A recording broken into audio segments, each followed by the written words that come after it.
This is the largest amount of money lost by a single firm over a 6-month period in history. BlackRock is the world's largest asset manager, and it was the first firm to break $10 trillion in AUM, assets under management. Now, right now, they're at $8.4 trillion. 2022 ranks as the worst start in 50 years for both stocks and bonds. Chairman and Chief Executive Officer Larry Fink said on his earnings call at the end of June, only about a quarter of its assets were actively managed to beat a benchmark rather than track it seamlessly, as passive strategies are designed to do. The firm's passive equity holdings are now 10 times larger than its active holdings, although it does operate some active multi-asset and alternative strategies that narrow the gap.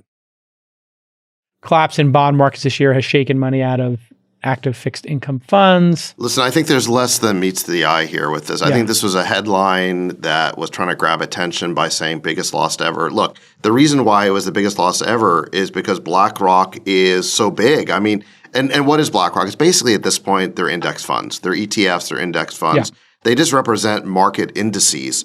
So, the reason why it went down 1.7 trillion is because it started with 10 trillion. Yes. So the average index is down 17%. That's all it means. We know this. The S&P 500 is down 20%, 22% for the year. The Dow Jones down 15-ish.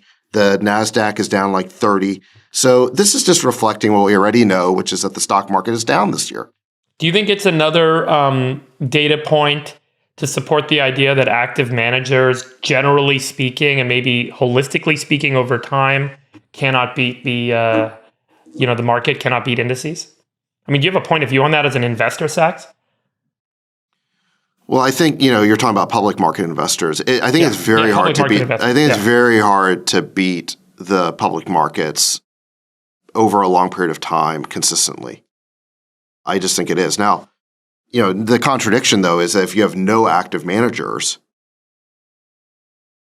then the indices won't be efficient anymore. So you need the participation of the active managers to help drive the indices and make corrections to it. So, and the fewer active strategies you have, the more inefficient the markets will become, thereby inviting active strategies. So, I think it's a good question. I think there are some managers who can probably do it, but I think it's a very tough thing to do.